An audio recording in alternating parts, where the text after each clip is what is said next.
آج دیکھیں نا مذہب کے ان چیزوں کو فالو کیا جاتا ہے جن کا تعلق انٹرٹینمنٹ سے ہے. مذہب کے نام پہ قوالیاں ہو رہی ہیں, ناچ رہے ہیں ڈھم ڈھم, نبی کی محبت میں کیا کر رہے ہیں؟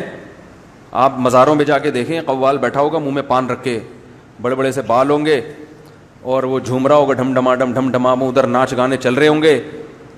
گناہ بھی ہو رہا ہے اور لیبل کیا لگایا جا رہا ہے؟ نبی کی. بولو بھائی, تو یہ بھی دین کو کھیل, اور اس کے لیے پیغمبروں کو اللہ نے بھیجا ہے.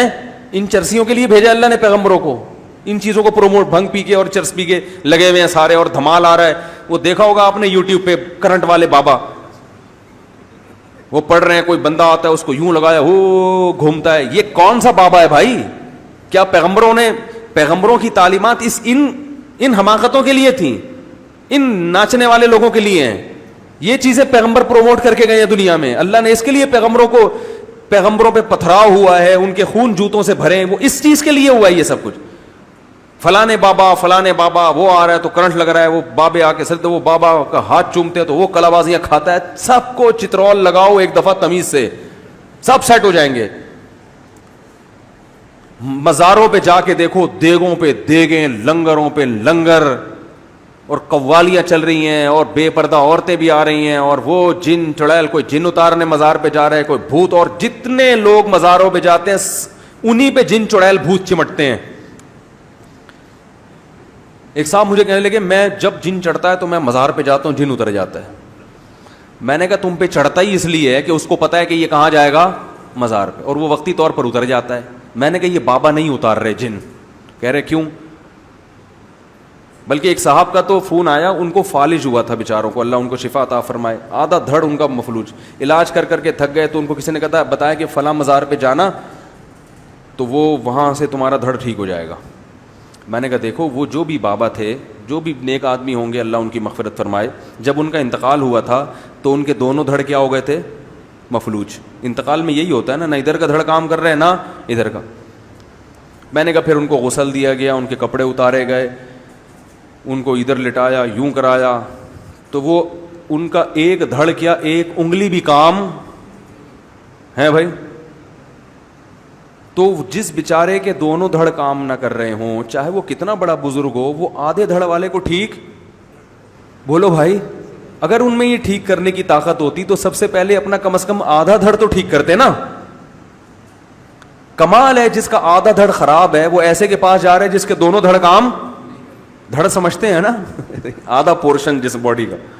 تو ان کی سمجھ میں آیا الحمدللہ, وہ حاجات پوری کروانے کے لیے مزار نہیں ہیں, اس کے لیے مسجدیں ہیں, اللہ کے گھر ہیں. اللہ کے گھر میں یہاں دعا مانگو, اور تگڑی دعا مانگنی ہے تو بیت اللہ پہنچ جاؤ, سیدھا اللہ کے اصل اوریجنل گھر, یہ بھی اوریجنل گھر ہے, وہ بالکل مرکز ہے, وہ تمام گھروں کا سر. بیت اللہ میں جا کے دعائیں مانگو, غلاف پکڑ کے دعائیں مانگو, اور ملتزم سے چمٹ کے دعائیں مانگو. ہمارے نبی صلی اللہ علیہ وسلم نے ملتزم سے چمٹ کے دعائیں مانگی ہیں. وہ ایک ہمارے ساتھ ایک مولوی صاحب تھے, وہ کہہ رہے ایک دیہاتی آیا, میں نے وہاں ملتزم پہ دیکھا وہ چمٹ کے نا ملتزم دعا مانگ رہا ہے, وہ بیچارہ سیدھا سادہ دیہاتی. پھر مجھے آ کے بتا رہا, کہہ رہے آج تو ہم نے اللہ کا گریبان پکڑ کے دعا مانگی ہے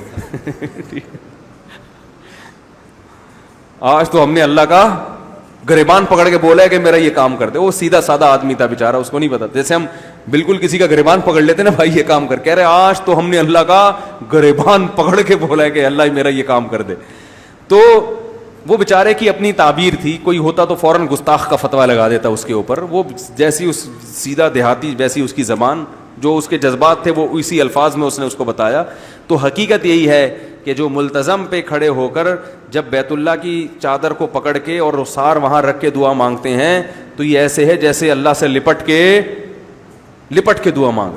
تو یہ ہے, مسجد میں آؤ, گھر میں رات کو اٹھ کے اللہ سے دعا مانگو. مزار پہ اگر جا رہے ہو تو ان بزرگ کے لیے دعا مانگنے کے لیے. سمجھ میں آ رہی ہے بات, کہ بڑے بزرگ تھے, ان کی قبر پہ گئے تو ان کے لیے دعا مانگو کہ اللہ ان کے درجات اور زیادہ بلند کر دے. بس اس کے علاوہ کچھ بھی نہیں ہے. اس سے آگے بڑھو گے تو کیا ہو جائے گی؟ بدعت, ناجائز. تو یہ بھی دین کو کھیل تماشا بنانے والی بات ہے. قوالیاں ہو رہی ہیں, دھوم دھڑک کے ڈھم ڈھم ہو رہا ہے, اور کلابازیاں کھا رہی ہیں, وجد آ رہا ہے, یہ ہو رہا ہے, یہ بھی کیا ہے؟ تماشا, ڈانس ہو رہا ہے نبی کی محبت میں. ہم تو دیکھتے ہیں اب تو باقاعدہ نعتوں پہ کیا چل رہا ہے. میں نے وہاں دیکھا وہ سمندر کے کنارے کچھ لڑکے کیا کر رہے ہیں, ایک نعت چل رہی ہے اور ڈانس کر رہے ہیں. یہ بھی دین کو کیا ہے, یہ دین کے ساتھ کیا ہے یہ. اور نعتوں کے اسٹائل بھی اسی قسم کے آ رہے ہیں. نعت میں ایک وقار ہونا چاہیے, ایک نور ہونا چاہیے. نعت پڑھنے کا انداز ایسا جیسے کوئی فلم کا گانا ہو. تو یہ نعت کے ساتھ مذاق ہے یا نہیں ہے؟ ایسے اسٹائل میں نعتیں کہ لوگ تھرکنا شروع, ناچنا شروع, کلابازیاں کھا رہے ہیں.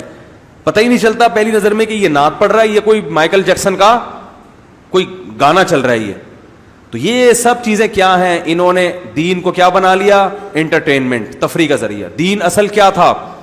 قرآن میں آج ہم نے آیتیں پڑھی, قل تعالوا, آؤ میں تمہیں بتاتا ہوں. اے نبی ان سے کہو آؤ. جیسے کیسے پیار سے ہم کسی کو کہتے ہیں نا, یار تو ادھر ادھر جا رہا ہے, تو بھٹک رہا ہے, آ جا ادھر, آ ذرا چھاؤں میں آ جا ذرا. مجھ سے لوگ آتے ہیں نا کوئی الگ گھریلو مسئلہ کہنا حضرت سب کے سامنے, میں کہتا ہوں ادھر چھاؤں میں آ جاؤ, حالانکہ چھاؤں ہوتی نہیں ہے. ادھر چھاؤں میں آ جاؤ ذرا, ادھر بتاؤ کیا کہنا چاہ رہے ہو. تو اللہ کیا فرما رہے, تعالو, ادھر آؤ, آؤ ہم تمہیں بتاتے ہیں کہ تمہارے رب کن چیزوں سے. سارا کچھ ہم کر رہے ہیں رب کو خوش کرنے کے لیے نا بھائی. اگر کوئی قوالیاں بھی پڑھ رہا ہے تو اس کی نیت کیا ہے, رب کو خوش کرنا. تو اللہ کہتے ہیں آؤ ہم تمہیں بتاتے ہیں رب کن چیزوں سے خوش ہوتا ہے. ان دھوم دھڑکوں سے خوش نہیں ہوتا, خوش ہوتا ہے ان کیا ہے, تعالوا ما حرم ربکم اللہ تشرکوا بہ شیئا. سب سے پہلے اللہ کے سوا کسی کو مدد کے لیے بولو بھائی نہیں پکار. سب کس کے محتاج ہیں, اللہ کے. وبالوالدین احسانا, گھر میں ابا اور اماں کے جا کے پوچھو کہ ان کے ساتھ بہت اچھا سلوک کر رہے ہو. احسان کا مطلب اچھا سلوک نہیں, بہت اچھا. احسان کہتے ہیں کسی بھی معاملے کو انتہا تک پہنچانا, بہت اعلیٰ درجے تک پہنچانا, اس کو احسان کہتے ہیں. جس کو انگلش میں کہتے ہیں ایکسیلنٹ. کوئی کام آپ کو نا ایکسیلنٹ, ایک ہوتا ہے گڈ. گڈ کا مطلب اچھا کیا آپ نے, ایکسیلنٹ کا مطلب ہٹو بچوں. تو ماں باپ کے ساتھ ایسا سلوک ہو کہ والدین کہیں بھائی بول لو نا ہٹو بچوں, یہ ہمارا بچہ ایسا ہے, بچوں باقی سارے ہٹو.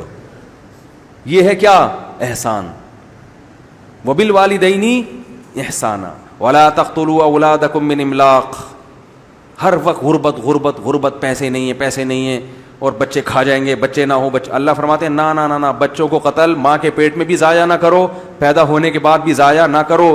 کیوں, نحن نرزقہم وایاکم. ان کو رزق فیملی پلاننگ والے نہیں دیتے, ان کو رزق کون دیتا ہے, میں دیتا ہوں. اور تو جو بڑا ہو گیا نا, جوانی کی دہلیز پہ قدم رکھا تو نے, اور کھا کھا کے اتنا مسٹنڈا ہو گیا, تجھے بھی روزی IMF والوں نے نہیں دی ہے. تجھے کس نے روزی دی ہے, میں نے. یہ گورنمنٹ تجھے نہیں کھلاتی ہے جو تیرے لیے پالیسیاں بنائے گی کہ 2 بچے یا 3 بچے.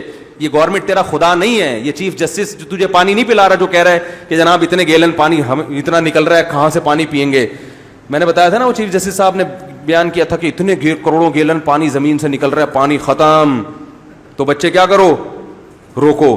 تو میں نے کہا رپورٹ اس کو نہیں کہتے کتنا نکل رہا ہے, رپورٹ اس کو کہتے ہیں کہ جا کتنا رہا ہے اور اس میں سے نکل کتنا رہا ہے.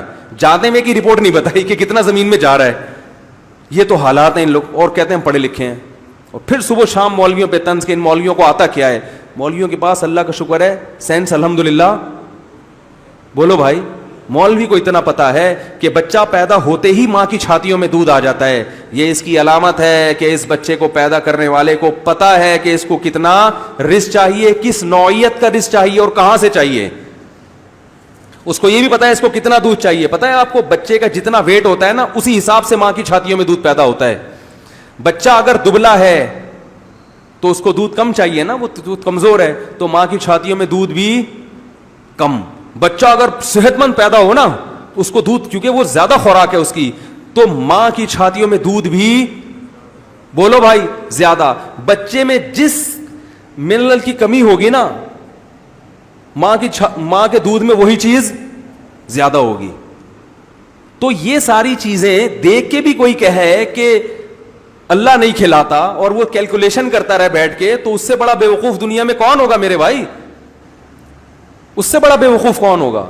تو اللہ نے قرآن میں کہہ دیا نحن نرزقہم, ان کو رزق بھی ہم اور تمہیں رزق بھی کون دے گا, ہم دیں گے. لہذا اس نیت سے نہ آپ کو نسل روکنے کی اجازت اور نہ ماں کے پیٹ میں حمل ضائع کرنے کی اجازت. اگر کوئی ایسا کرتا ہے سارا دن بیٹھ کے نعتیں پڑھتا رہے, میلاد شریف کی محفلیں مناتا رہے, قوالیاں کرتا رہے, تو میرے بھائی اس کا جنت میں جانا, بولو نا,